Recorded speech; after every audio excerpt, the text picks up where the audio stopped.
دا د حیدرآباد لوبډلې مالک ته چې د حواله سره یو خبر په میډیا باندې ډیر زیات خور دی والله دیو کې شي ریشا هم وي ګوره چې کم انسان د الله پاک په لاره کې سنا سه قرباني ورکوي نو د هغې صله الله پاک ضرور هغه انسان ته ورکوي. پرون به تاسو کتلی وي چې حیدرآباد یو بایللې میچ وګټلو یو بایللې میچ داسې وګټلو چې لاست اور کې شپږ رنزه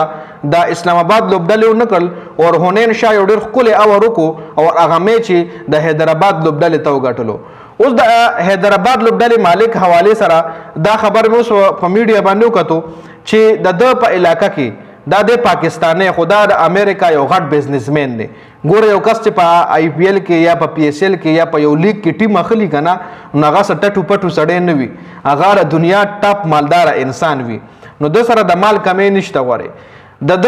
یو علاقه یا د خپل علاقه یا یو بل علاقه وا چې هلته یو جومات جوړېدو چې په هغې باندې لنټر نو شوی په لنټر باندې 50 लाख روپۍ لګېدې نو ده نه ریکویسټ وکړلی شو چې اته ریکویسټ وکړو چې دغه رنګ دلته دا جومات جوړېږي نو موږ سره لږ مرسته وکړه. دو هغه ټایم ورلېږلی دی خپله او د هغه جومات لنټر چې څومره مټیریل وغیره وړلی دی او لنټر یې ورته اچولی دی او دا خبره هم هغې سره لیکلی شوې وه چې پرون دی راغلی د خپل پلی آف میچ کتلو دپاره سیمی فاینل میچ کتلو دپاره او په هغه جومات کې مونځ هم وکړو او د مونځ دوران د چې وکتل چې دیزې کې د مدرسې مطلب داسې مکمل سیستم نشته یا بوله چا د مونځ دوران ویلي چې دلته مدرسه هم نشته نو هماغه ټایم د مدرسې اعلان هم وکړو چې دلته زه یو مدرسه هم جوړوم. او بیا ماښام تاسو کتل پرون ماښام لکه پرون د جمعې ورځ وه که چېرې دا حقیقت وي نو بیا الله پاک ګوره دله څومره غټه صله ورکړه د عزت الله پاک وساتلو او د ده څومره فین فالوور شو. ګوره حیدرآباد لوبډلې دومره فین فالوور ځان له پیدا کړل چې دومره فین فالوورز نورو فرنچایزو یعنی کویټه ګلیډیټر شو یا داسې کراچي کینګ شو یا داسې نورې دا لوبډلې شوې چې دوی فین فالوینګز ډېر زیات کم دي او د هغوی نه زیات فین فالوینګز د حیدرآباد شو. پرون به تاسو کتلي د اسلام آباد یونایټډ سپورټ دومره په ګراونډ کې نو چې څومره د حیدرآباد سپورټ و د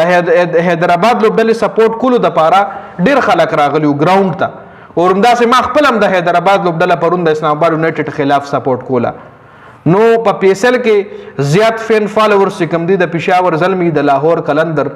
دا دوه لوبډلې دي چې دوی فین فالوورز سیوا دي اور اوس حیدرآباد چې کوم دی هم په لومړني سیزن کې یو غټ نوم وګټلو اور پرون چې کوم میچ شو نو د هغه میچ نه د حیدرآباد لوبډلې نوم هم یو غټ نوم شو